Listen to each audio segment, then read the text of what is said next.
Hello friends, ओम नमः शिवाय। तो हमारे नेक्स्ट जो हम नोमेनक्लेचर स्टडी कर रहे थे, तो 3 नोमेनक्लेचर यहाँ पे दिए हुए हैं आपको। इनके क्या बताने हैं, आईयूपीएसी नेम बताने हैं। ठीक है, तो जैसे ये वाला स्ट्रक्चर आपके पास यहाँ पे मेटा पोजीशन मैंने आपको बता दी है। Ortho Meta and para position क्या होती है। तो यहाँ पे मेटा पोजीशन पे लगा है क्लोरीन ग्रुप, तो हम इसको क्या बोलेंगे, मेटा क्लोरो बेंजोइक एसिड बोलेंगे। यहाँ पे जब हम नंबरिंग करेंगे सेकंड स्ट्रक्चर पे आगे, तो देखो फंक्शनल ग्रुप से नंबरिंग होती है। फंक्शनल ग्रुप क्या है आपके पास, COOH है, तो यहाँ से नंबरिंग होगी 1 2 2 पे क्या लगा है, NH2 ग्रुप लगा है, तो हम क्या बोलेंगे इसको 2 अमीनो। इस ग्रुप को क्या बोल देंगे, अमीनो, 2 अमीनो। और ये है क्या, पूरा की पूरा बेंजोइक एसिड है। ठीक है, थर्ड है आपके पास ये। अब देखो यहाँ पे बेंजीन रिंग और बेंजीन रिंग के साथ कोई सब्स्टिट्यूएंट जुड़ा हुआ है, मतलब कोई चेन जुड़ी हुई है। ठीक है, तो इसकी जब हम काउंटिंग करेंगे तो आपको पता है काउंटिंग फंक्शनल ग्रुप से स्टार्ट होती है। तो आ गया 1 2 3। अब देखो 2 सेकंड वाले कार्बन पे डबल बॉन्ड है, डबल बॉन्ड लगा है ना यहाँ पे। तो इसका जब आप आईयूपीएसी नेम लिखेंगे तो कैसे लिखेंगे, 3 सबसे पहले जिसके साथ फिनाइल लिंक लगी है पहले उसको, उस वाले कार्बन को रिप्रेजेंट करते हैं, तो 3। फिर क्या है, फिनाइल, ये ग्रुप के पूरे की पूरे इस रिंग को क्या बोलेंगे, फिनाइल। 2 पे 2 प्रोपीनोइक एसिड, प्रोपीन। प्रोपीन देखो प्रोपीन बोला हमने क्योंकि क्या लगा है, ईन, डबल बॉन्ड लगा है। ईन का क्या अर्थ होता है, डबल बॉन्ड। एन का अर्थ होता है single bond, and Y L लग जाए तो क्या होता है, triple bond.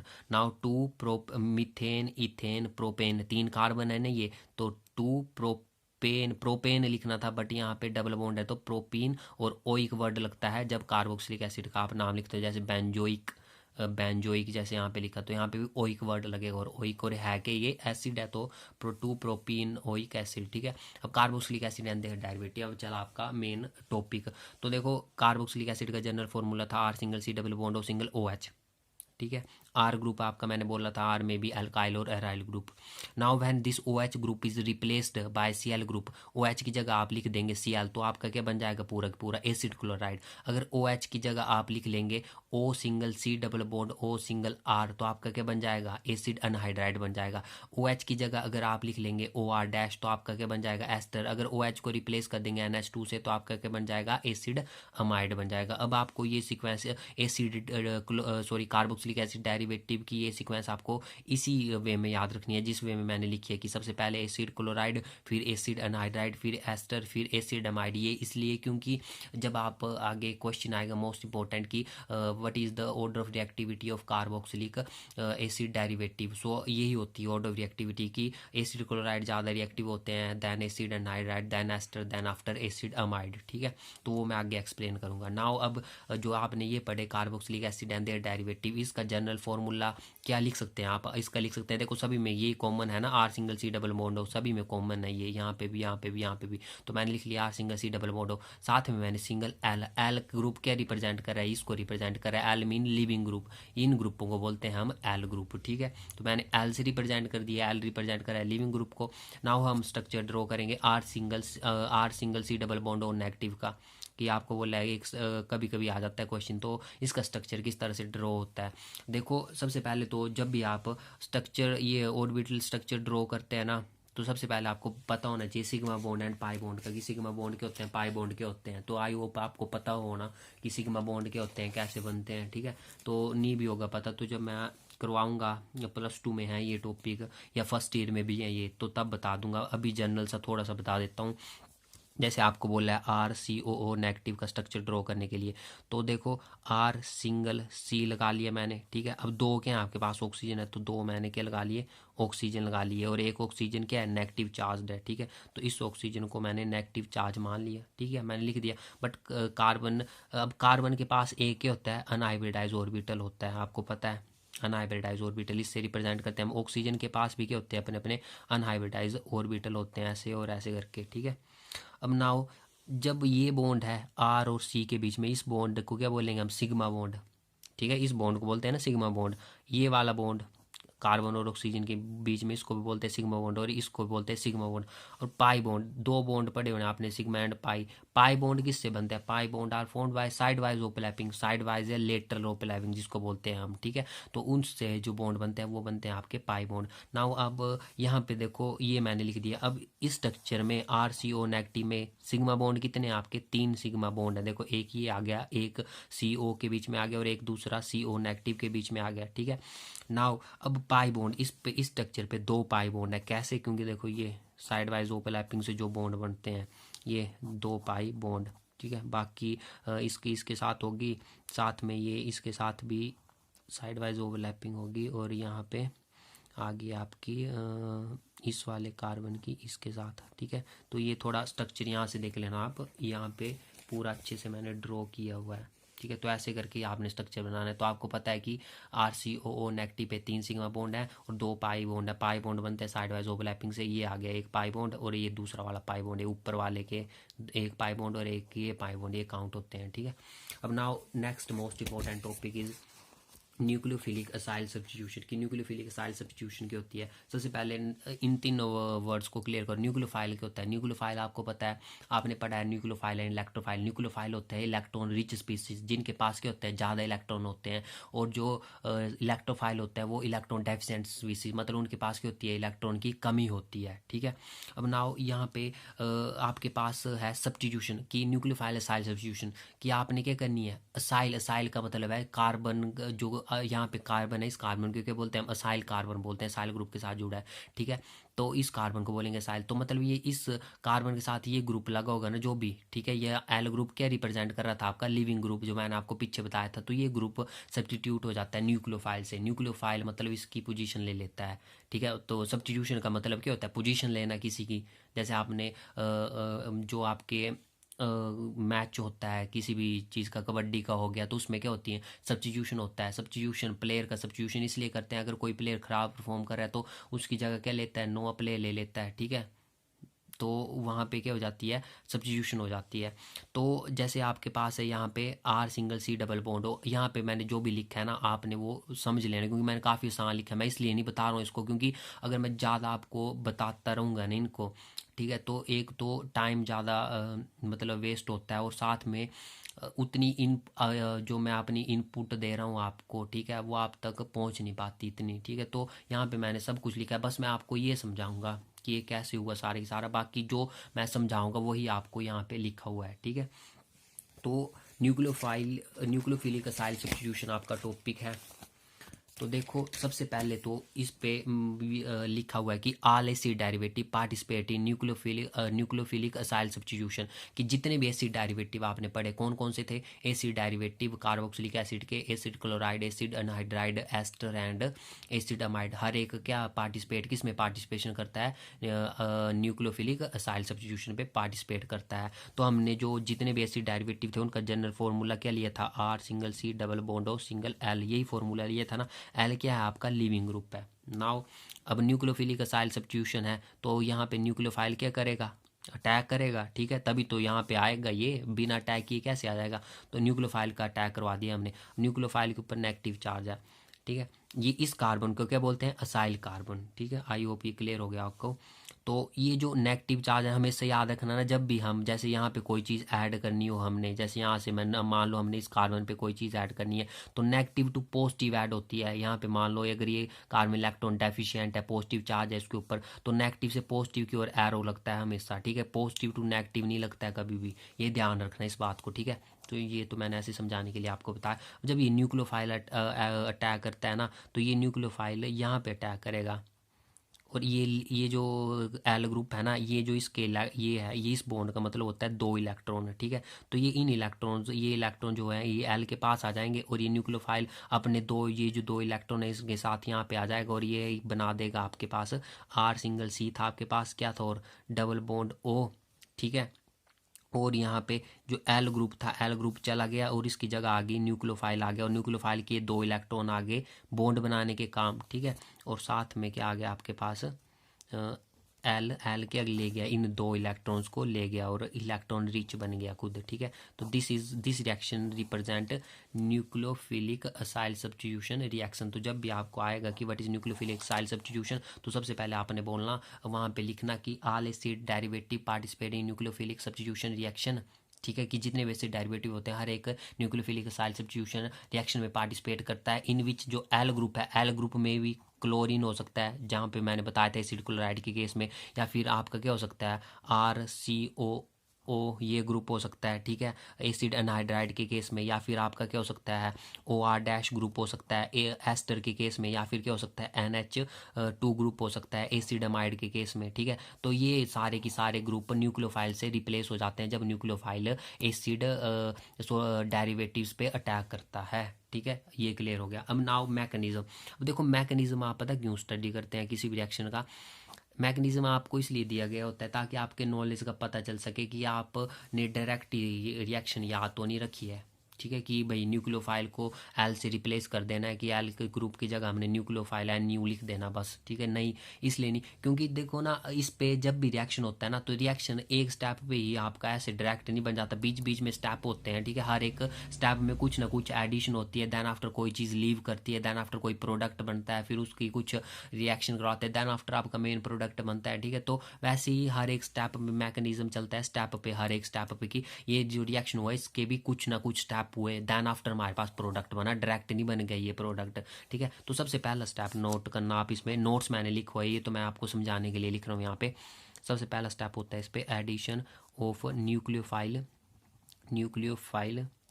On acyl carbon, ठीक है, कि addition of nucleophile on acyl carbon आप समझ गए होने, मैंने आपको बता दिया कि साइल कार्बन कौन सा है, न्यूक्लियोफाइल बता दिए क्या है। अब एडिशन ऑफ न्यूक्लियोफाइल का मतलब है कि न्यूक्लियोफाइल की एडिशन हो जाती है साइल कार्बन पे, मतलब कि आपका ये है R single C single L double bond O, carbon की वैलेंसी चेक करो 1 2 3 4 ओके है, ठीक है। ऑक्सीजन के पास साथ में क्या है 2 इलेक्ट्रॉन, यहाँ पे भी है ना, ठीक है। और यहाँ पे क्या है न्यूक्लियोफाइल का आपने क्या करवाना है, अटैक करवाना है, मतलब एडिशन करनी है। अब मैंने आपको बोला कि यहाँ पे लिखा है addition of nucleophile on acyl carbon, कि ये न्यूक्लियोफाइल नेगेटिव है ना, नेगेटिव से कहाँ पे जाता है पॉजिटिव की ओर, जब यहाँ को जाएगा ना इसको अटैक करेगा ये इस कार्बन पे, तो ये जो इलेक्ट्रॉन होंगे ना, ऑक्सीजन के इलेक्ट्रॉन नेगेटिव है, तो ये जो 2 इलेक्ट्रॉन है ना, ये एक बॉन्ड रिप्रेजेंट करता है 2 इलेक्ट्रॉन को, तो ये 2 इलेक्ट्रॉन आ जाएंगे ऑक्सीजन के ऊपर, क्योंकि ऑक्सीजन इलेक्ट्रॉन एक्टिव है, इन इलेक्ट्रॉन को खींच लेगा। अगर ये नहीं खींचता ना, तो यहाँ पे अगर न्यूक्लियोफाइल आ जाता तो यहाँ पे सिंगल बॉन्ड NU जुड़ जाता मान लो, तो कार्बन की वैलेंसी क्या हो जाती है 1 2 3 4 5 हो जाती, जो कि हो नहीं सकती, ठीक है। तो ये 2 इलेक्ट्रॉन को यहाँ पे आना पड़ेगा, ठीक है, हमेशा याद रखना। मैंने आपको बोला कि ऑर्गेनिक केमिस्ट्री में सिर्फ आपको ये चीज़ पता होनी चाहिए कि कार्बन 4 बॉन्ड बनाता है, देन आफ्टर आपका ईजी है सारा आगे। तो जब ये यहाँ पे अटैक करेगा तो ये 2 इलेक्ट्रॉन ऑक्सीजन के ऊपर शिफ्ट हो जाएंगे, ऑक्सीजन खींच लेगा इनको, क्योंकि ऑक्सीजन का इलेक्ट्रॉन एक्टिव है। तो आपके पास कोई एक ऐसा इंटरमीडिएट बनेगा। अब देखो क्या बन गया आपके पास, R बचा, ठीक है, सिंगल C लिख लिया मैंने। जब न्यूक्लियोफाइल यहाँ पे अटैक हुआ तो ये सिंगल बॉन्ड बना दिया इसने, न्यूक्लियोफाइल ने बन गया ना, क्योंकि ये न्यूक्लियोफाइल यहाँ पे आ गया। नाउ ऑक्सीजन क्या, ये 2 इलेक्ट्रॉन को खींच के ले गया अपने पास, तो 4 इलेक्ट्रॉन इसके पास पहले थे, 1 2 3 4, साथ में 2 इलेक्ट्रॉन और खींच लिए, और नेगेटिव चार्ज आ गया क्योंकि इसके पास क्या हो गया, अब ज़्यादा इलेक्ट्रॉन हो गए पहले से, ठीक है। एंड साथ में क्या था आपके पास एल ग्रुप, तो मैंने इस एल ग्रुप को ऐसे लिख दिया। मैंने बोला है आपको कि इसका कोई चक्कर नहीं पड़ता, आप यहाँ पे ऐसे टेढ़ा करके लिखो या ऐसे करके लिखो, ठीक है, इसका कोई मैटर नहीं है। ऐसे करके ये बन गया, तो ये क्या बन गया आपका टेट्राहीड्रल इंटरमीडिएट बन गया। टेट्राहेड्रल का क्या मतलब होता है, टेट्रा का मतलब होता है 4, ठीक है। तो 4 बॉन्ड है, 1 2 3 4 ऐसे 4 की शेप का है, मतलब टेट्राहेड्रल जैसा आपका क्या बन गया, इंटरमीडिएट बन गया, ठीक है, इंटरमीडिएट बन गया। तो ये आ गया आपका पहला जो स्टेप था। नाउ सेकंड स्टेप क्या होता है, स्टेप 2 नोट करो, elimination of group. Elimination of group, elimination of group मतलब ये जो एल ग्रुप है ना, अब ये क्या करना है हमें, ये जो एल ग्रुप है सॉरी, ये अब हमें क्या करना है, रिप्लेस करना है, एलिमिनेट करना है। एलिमिनेशन का मतलब होता है हटाना, क्योंकि हमें क्या चाहिए, हमें सिर्फ ये वाला रिएक्शन प्रूव करना है। तो आपको पता होना चाहिए कि टू प्रूव, जैसे आप मैथ में करते हैं कि क्या चीज़ करनी है, ये चीज़ बनानी है, तो ये चीज़ तभी बनेगी जब आपने को रिएक्शन पता है कि आपको पता है कि एल हटेगा। तो ये वाला नहीं था आपको पता, क्योंकि मैकेनिज्म पे आप हर एक स्टेप डिस्कस करते हो, तो ये स्टेप नहीं था आपको पता यहाँ पे कि ये भी बनता है बीच में। देन आफ्टर अब आपको पता लग गया कि टेट्राहेड्रल इंटरमीडिएट बनता है, तो आपको पता है अब कि आपको ये एल हटाना है। तो एलिमिनेशन ऑफ ग्रुप आप कैसे करेंगे, ये देखो, ये हो जाएगी आपकी, जैसे ये आ गया आपके पास इंटरमीडिएट, इसको लिख देता हूँ मैं पूरे के पूरे को यहाँ पे। ये ऐसा था आपके पास इंटरमीडिएट, 1 2 3 4 5 6, और ये नेगेटिव चार्ज था, और ये क्या था, लिविंग ग्रुप था ना। वो अब आपको पता है ये हटाना है, तो ये कैसे हटेगा, ये एक तरीके से हट सकता है, ये अपने 2 इलेक्ट्रॉन को खींच लेगा। इस डंडे का मतलब है 2 इलेक्ट्रॉन, मैं आपको बता चुका हूँ। तो ये 2 इलेक्ट्रॉन को खींच लेगा, साथ में ठीक है। और ये 2 इलेक्ट्रॉन जो ऑक्सीजन के ऊपर 2 इलेक्ट्रॉन है, अब ये क्या करेगा, जब इसने ये 2 इलेक्ट्रॉन खींच लिए तो मान लो ये खींच के ये हट गया, निकल गया, तो ये खत्म हो गया मतलब। तो अब कार्बन के ऊपर कितने, कार्बन की वैलेंसी क्या होगी यहाँ पे 1 2 3, जो कि हो नहीं सकती क्योंकि कार्बन 4 बॉन्ड बनाता है, आपको पता है। तो 2 इलेक्ट्रॉन्स को यहाँ से यहाँ पर शिफ्ट होना पड़ेगा एक डंडा जैसा, मतलब बॉन्ड बनाने के लिए। मैं आपको ईजी में बता रहा हूँ कि ऐसे डंडे का मतलब है इलेक्ट्रॉन्स हैं ये, ठीक है। तो ये इन 2 इलेक्ट्रॉन्स को यहाँ पे शिफ्ट होना पड़ेगा, ठीक है। तो आपके पास क्या बन गया, R single C single nucleophile आ गया आपके पास, ठीक है। और साथ में यहाँ पे डबल बॉन्ड और O के पास फिर से कितने इलेक्ट्रॉन रह गए, 4, पहले कितने थे 6, अब 2 यहाँ पे शिफ्ट हो गए ना। और साथ में आपके पास क्या आ गया, L चला गया निकल के यहाँ से अपने इन इलेक्ट्रॉन्स को लेके, L भाई अपने साथ में निकल गए, ठीक है। तो ये आ गया आपके पास, आपको पता है कि आपको यही बनाना था, addition of nucleophile on acyl carbon, मतलब न्यूक्लियोफिलिक असाइल सब्स्टिट्यूशन, ये है न्यूक्लियोफिलिक असाइल सब्स्टिट्यूशन, ठीक है। आई होप आपको पूरा का पूरा मैकेनिज्म क्लियर हुआ होगा। नाउ ये हम अब इसका नोट्स, ठीक है। तो आप इसकी क्या कर लो, स्क्रीनशॉट ले लो। ये देखो स्टेप सेकंड था एलिमिनेशन की, जब आपने एल ग्रुप की, जो एल ग्रुप रिप्रेजेंट करता है लिविंग ग्रुप, जो कि क्लोरीन, जो भी डेरिवेटिव है आपके, हर एक डेरिवेटिव का आप ऐसा रिएक्शन कर सकते हो न्यूक्लियोफिलिक सब्स्टिट्यूशन रिएक्शन, क्योंकि वो हर एक आपके एसिड डेरिवेटिव जो हैं, ठीक है, वो हर एक जो कार्बोक्सिलिक एसिड डेरिवेटिव है वो क्या देते हैं, न्यूक्लियोफिलिक सब्स्टिट्यूशन रिएक्शन शो करते हैं, तभी आप ये रिएक्शन करवा सकते हो, उसमें न्यूक्लियोफाइल का अटैक करवा सकते हो। नाउ देखो यहाँ पे मैंने लिखा है ये जो स्टेप में लिखा है, this step involve the removal of leaving group, देखो बिल्कुल इजी लिखा है, जो आपको समझाया वही लिखा होगा, देखना। फ्रॉम द इंटरमीडिएट, जो आपका टेट्राहेड्रल इंटरमीडिएट बना था उससे हमने क्या कर दिया, लिविंग ग्रुप हटा दिया, by the rearrangement of electron, कुछ नहीं किया, सिर्फ ये इलेक्ट्रॉन की रीअरेंजमेंट की, क्योंकि हमें पता है कि अगर ये लिविंग ग्रुप हमको हटाना है यहाँ से, तो यहाँ पे कार्बन के तो भाई 4 कार्बन को पूरा की पूरा हिस्सा चाहिए अपना, 4 लाख चाहिए, तो 4 लाख ही चाहिए, तो 4 लाख नहीं है इसके पास, अभी 3 लाख हैं, तो 4 लाख देने के लिए ये 2 इलेक्ट्रॉन्स को यहाँ पे आना पड़ेगा, फिर 1 2 3 और 4, ये जैसे बने 1 2 3 और 4 बन जाएंगे, ठीक है। और एल भी बेचारा अपने 1 लाख रुपया लेके, जो एक डंडा है मतलब 1 लाख रुपया लेके निकल जाएगा, ठीक है। तो इस तरह से होगी आपकी न्यूक्लियोफिलिक असाइल सब्स्टिट्यूशन। तो ऐसे with which group L is eliminated depend upon the basicity, ये है इंपॉर्टेंट फैक्टर। अब ये एल ग्रुप मैंने आपको बताया क्या हो सकते हैं, मैंने बताया क्लोरीन, RCOO, ठीक है, OR- या NH2। अब जो ऐसे ऐसे का मतलब है कि क्या रेट है इसकी ग्रुप की जल्दी निकलने की, ठीक है। दे ऐसे with which group L is एनिमिलेटेड डिपेंड अपॉन द बेसिडिटी, उसकी बेसिडिटी पे डिपेंड करती है। आपको पता होगा कि बेसिडिटी क्या होती है। वीकर द बेस, जितना वीक यहाँ पे बेस लगा होगा ना, better it would be leaving group, तो उतनी ही जल्दी वो क्या करेगा, निकल जाएगा, ठीक है। कि जितना वीकर बेस यहाँ पे ये एल ग्रुप, जो जितना वीकर ग्रुप बेस का ग्रुप होगा यहाँ पे, उतनी जल्दी निकल जाएगा ये, ठीक है। So order of increase of basicity among the acid derivative increases as, तो किस ऑर्डर में एसिड डेरिवेटिव के ये ग्रुप हैं सारे, एल ग्रुप, ये सारे के सारे क्या ग्रुप हैं, एल ग्रुप हैं एसिड डेरिवेटिव के। तो सबसे ज़्यादा बेसिक आपको पता है NH2 होता है, क्योंकि NH के पास ऑलरेडी क्या होता है, नेगेटिव इलेक्ट्रॉन होते हैं आपके पास, और नेगेटिव चार्ज मतलब इलेक्ट्रॉन रिच होता है। उसके बाद क्या आ गया आपके पास, जो एस्टर वाला ग्रुप था OR- वाला, उसके बाद आ गया RCOO वाला ग्रुप, जो आपका अनाइड्राइड वाला ग्रुप था। और सबसे कम बेसिडिटी किसकी होती है, क्लोरीन की। तो इसका बोलने का क्या मतलब है कि consequently the tendency to substitute leaving group also decrease in the same order, इसी ऑर्डर पे क्या करेगी, डिक्रीज करेगी उस लिविंग ग्रुप के एलिमिनेट होने की, क्योंकि जितना ज़्यादा बेसिक होगा